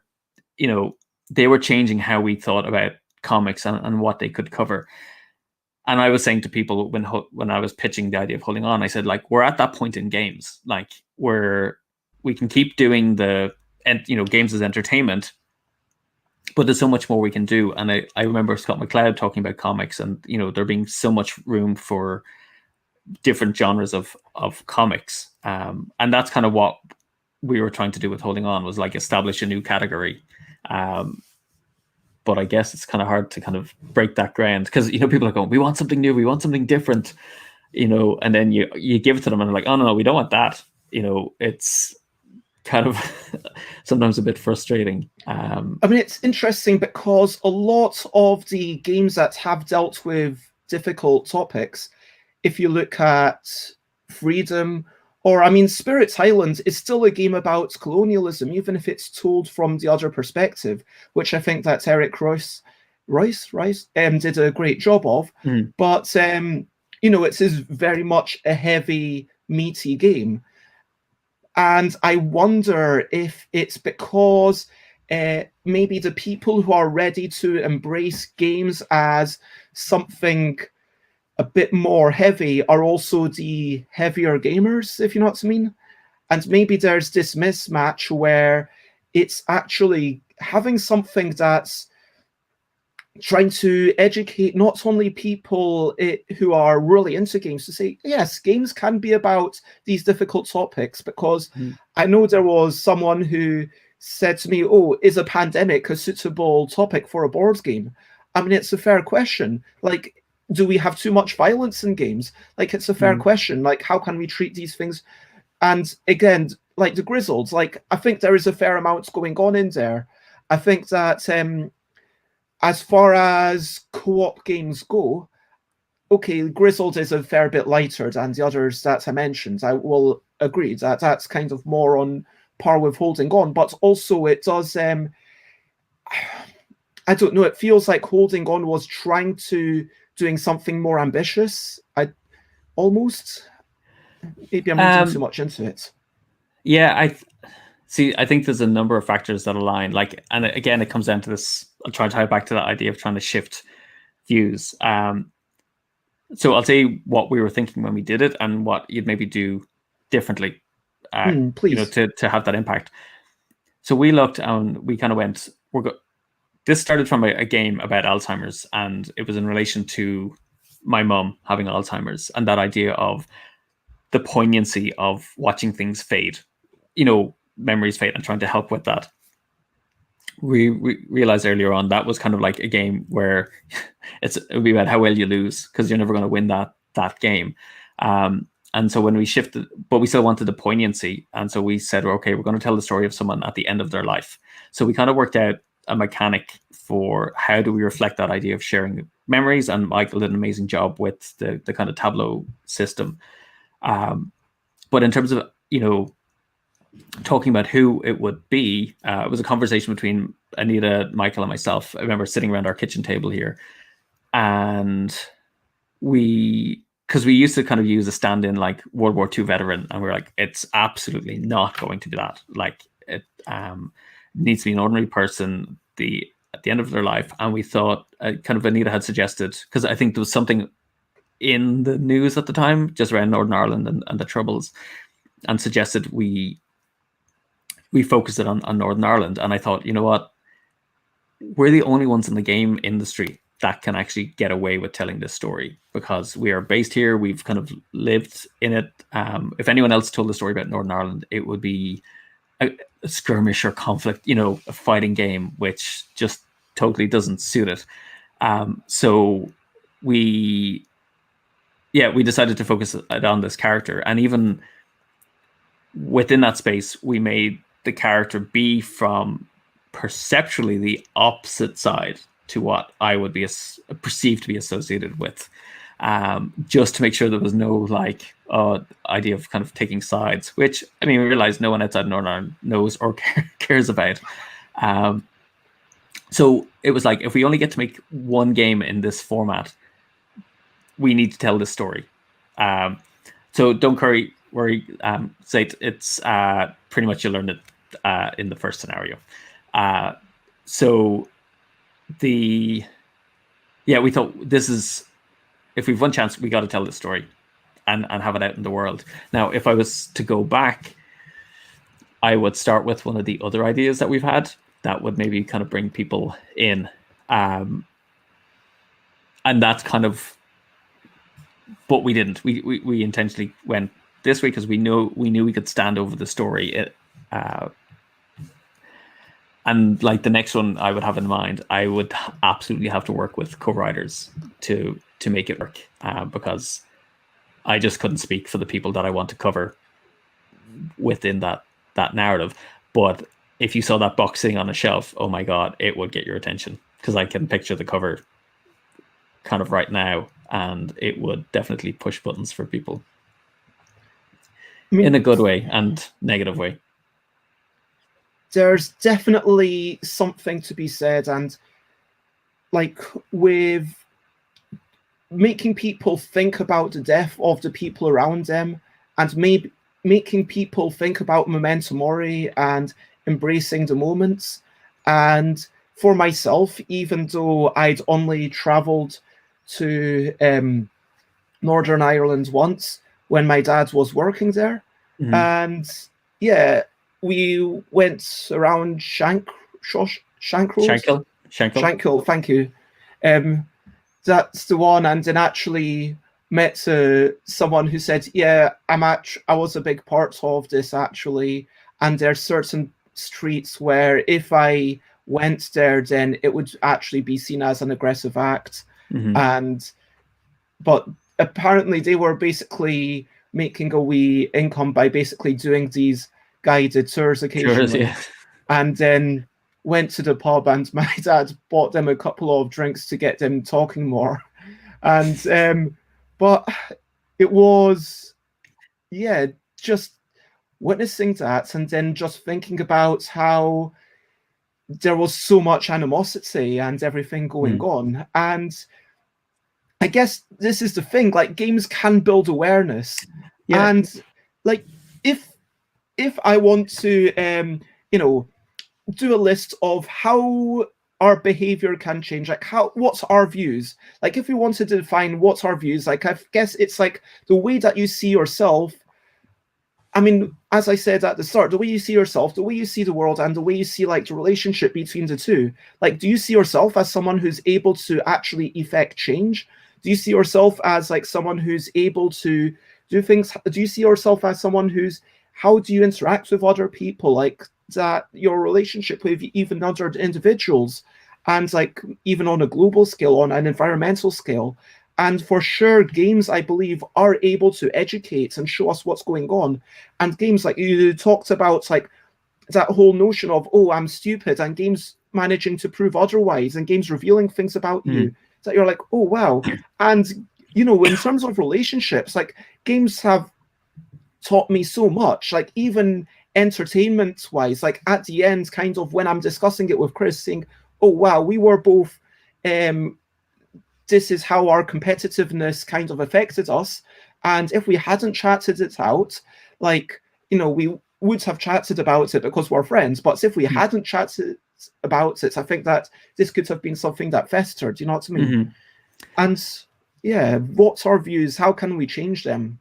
So, yeah, I think I would share similar thoughts. There's the kind of how we think about ourselves and how we think about the world around us, and our kind of place and interaction with that. The thing about, just to kind of include that in holding on, the point of holding on isn't necessarily about death, because it's about the extraordinary life of an ordinary person, and it's about so I have a couple of things. One is the assumptions we make about people. So as you play that game, you're being drip fed information about the person, and you immediately project onto that person. Like, we watched it so many times where people made erroneous assumptions about that person. And it was like, oh, that's really fascinating that you weren't ever told that about that person. But it's going to skew everything you see in the game until the other bit of information comes out that maybe challenges that view. So for me, it's that invitation to kind of like make an assumption about someone and then have that challenged, because Billy as a person is not someone most people are going to get in meet in real life. And the question is, would you make those same decisions that they made? Like, and how would you relate to those decisions? And in the character, there's different moments in his life that different people relate to more strongly. And so that a big part of holding on was that invitation to meet someone who you don't normally get to meet, and how ordinary people lead incredible lives. Because his story is basically a mishmash of a whole load of stories we heard from different people about growing up. Do you think the surprises are a big part of different kind of parts of it? Actually, I asked Michael, sorry to go off topic just for 30 seconds. Like, I asked Michael yesterday, but like, if I were to do an entire run through on camera of Holding On, me playing it on stream, do you think that would lessen the value of the game for other people because they're not experiencing it and playing it themselves? Do you think that would take away from the value that the game has in the world? Do you know what I mean? I think so. Like, I've heard a lot of people who've said, well, I got, I didn't like the game, so after the second or third scenario, or I found it too hard, I just read the story. And it's like, the story is designed to interact with you earning the narrative as you play and the interactions. And there's a couple of scenarios where it's like, there's a kind of almost like a mini game that emerges in the game. And it's like, without having that being the lead into you discovering that information, it makes that, it kind of weakens, I think, the effect of that information that you're getting on the back of it. So we have design. You can read it as a short story and it's powerful, but it's not as powerful as if you got to the end of the, you finished the scenario, you helped achieve the objective, and then you read that stuff, because then you realize how important that information is. So they are designed to kind of, interplay with each other. Oh, for sure. And I mean, I just kind of this wouldn't be part of my, normal morning streams, but it was just, hey, it's a way, if I'm going to play through the rest of it solo, just a way of, okay, if people want to join. But again, if they're not intending to play the game, I think it's, if they kind of know straight off they're not going to play the game, that's fine. I think what would happen is if they played it and they watched you playing it, the most they would do is buy the game for someone else or recommend the game for somebody else. I'm not sure if they would, they would choose to go back and play it, because it's kind of designed to be, 10 plus really powerful plays, because there's 10 scenarios. But so, that's one way of shifting the view, I think, is the character in the scenario that you present people within the game. Like, one of the other things, and I can only really strongly relate to the stuff that I've been kind of directly involved in, and I'll cover kind of Prison Arena and Mega City. With Mega City, we saw Jordan's Tokyo Jutaku, and for me, I imagined something else in the game when he started explaining it to me. I was like, "Oh, Jordan, this is great, but if you're an architect, I want to see a building. I want to see stuff at the end of the game, rather than you kind of breaking it down." And I thought, for me, the image in that game was the idea of seeing adults physically play with pieces, and especially kind of Euro gamers. And so that's why we really wanted to match together the idea of like Euro elements of gameplay, of resource collecting and delivering, with a really playful aspect, because it's bizarre, like watching people hunker down and construct, and deliver the building. And and again, show that games can be a different kind of experience. They don't all have to be in your head, that we were trying to combine dexterity and strategy together at the same time. So I think you can kind of shift people's views that way, also about what's okay and what's acceptable. Because I think for a lot of people, play has to be in your head, as in, like, I'll play these deep strategy games, but I won't ever touch like an action figure, or because that's just childish, whereas that was our way. And by putting it into the game, you normalize it, you legitimize it. Yeah, we said it's kind of part of the rules that you have to play like this. So that was kind of the point of that game. And then with Prism Arena, I think a big part of that is it's the narrative in the game and the idea of sparring with the Mokon. I don't know if I said on this chat, but when we worked with teenagers, they used to talk about their emotions and say, we used to joke they'd have two emotions. I feel sweet and I feel shite. We're like the two ends of the spectrum, and there's nothing in between. And so we realized kind of developing that vocabulary of emotion would be potentially helpful to change how they think about themselves and express themselves. And so when we were looking at Prism Arena, which was, we just wanted to make a really fun, bright Saturday morning cartoon arena combat game that wasn't dark, and convey the fun of that kind of spatial play. I knew I wanted sidekick characters, because there's just something kind of gameplay wise, you focus on your hero and you have two companions that join you, and then asking and trying to think what they were. It kind of hit on the idea of emotions, because thematically, when you're learning to play the game, you would get how they should operate in the game.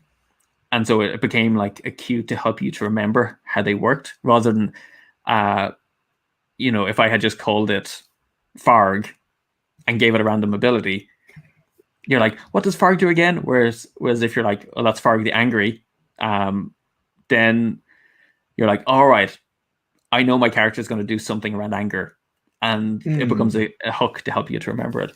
But what's happened? I've seen a lot of focus with the stickers and the customization, which almost speaks to the identity of ourselves as individuals, and legitimizing people of however we choose to represent ourselves, which is obviously appreciated. That's a big part. And so with the emotion bit, it's conversations have naturally emerged from playing with the game, especially with younger players, where they talk about the emotion that they're actually kind of like fighting with in the arena. And again, it's a subtle thing where we say, to kind of level up, you have to learn to work with all of the emotions. And it's just that little statement in it is a kind of a reflection of our values and the idea of fighting for hope in a time of despair. So I think you can kind of, it's almost like going back to Gloomhaven, that the story that you choose to tell can set up a path for the emergent play and narrative that comes out of that. And then with, Prism Arena, we put, very much a young Black character on the front of it. And again, it was just like, we're lucky to have a position within the game world where we can publish games, and we're like, we can do this, and we can get it out to people. We can represent characters, even though I have a pasty white pink skin color. It doesn't mean I can't push others forward to be seen more visibly. And that has come from my interactions with other kids as part of the Extraordinaires Design Studio, helping them to be seen. This has been a most amazing, wonderful chat, and it almost breaks my heart to do this, but I know you're a really busy person, and thank you so much for giving us your time. We've talked about how to pronounce Rory, and about Proverbs, Shakespeare Academy and Human Conditions, Tests of Honor, and a bit about Gloomhaven, Jaws of the Lion, about the amount of content in games, about how bikes are amazing, about relationships where, you know, that power imbalance, whether you're staring at each other, whether it's one person dominating, or whether you're sitting across but looking in the same direction, or walking around and talking, about narrative emergence, about waking up. I can't remember. Free Mill? Sorry, I can't remember all my notes. About how lying is just creativity with intent to deceive. So if you want to, you know, spark up that same parts of your brain that lying activates, you know, it doesn't mean you have to lie. Maybe just do some role playing, or tell some stories, or make up some things. And, you know, how dice can make us realize, hey, wait a minute, I'm able to be smart enough to make up all these stories. And your views on healing and just play with design, the video that you did on Vimeo, about arts funding, about always having to justify, why should I do this, and now being in a position where you're able to say, this is what I'm doing and I want this to exist, therefore I'm doing it. We talked about having games that, yeah, in order to shift views, you do have to make a game that's able to do that, but you also have to get it out to people and reaching those people. And your stubbornness with Blank, we talked briefly about the deck, we talked about holding on and what you're trying to do with that, and about maybe gamers being a wee bit disappointed because there wasn't constantly new mechanism. But sometimes, you know, you want a relatively light, by gamer standards, game, to be honest, something that, you know, McCall told me, yeah, I'm not going to play that. It just, I'm not in the mood to go through a tragedy. And I think that's totally valid. Not every piece of art has to be for everyone. But I personally, we didn't talk about this, but strongly, yeah, we really believe it should. And then we talked about comics and everything, and comics in the 80s, and Watchmen, and Alan Moore, and all sorts of things. We talked about being about memento mori, and how will you lose, that kind of notion of you are never going to win.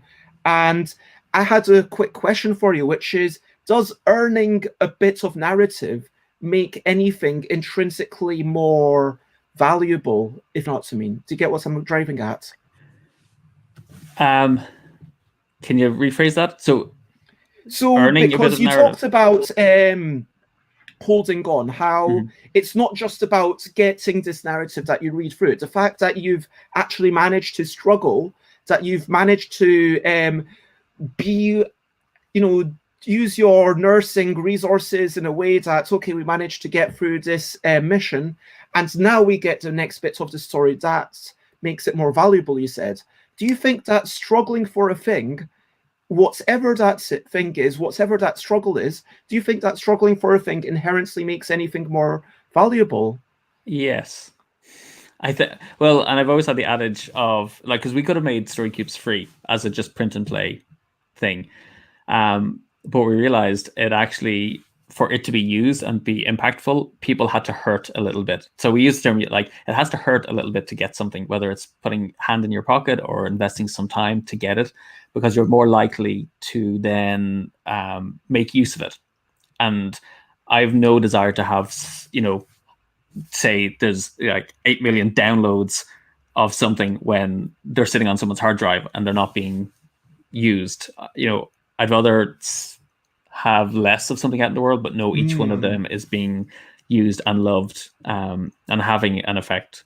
So I think the idea of kind of working to earn something makes a difference, and particularly in holding on, you become emotionally invested in the character. So then when you learn stuff about that character, it becomes more valuable to you and more meaningful to you. I apologize to everyone. I'm going to, if you want to say anything about yourself, I normally have to talk about you. Just chuck in if you want. I'm going to basically skip that. Alan has some really cool maths. Dice per set, you know, about 7.5 dice per set on average.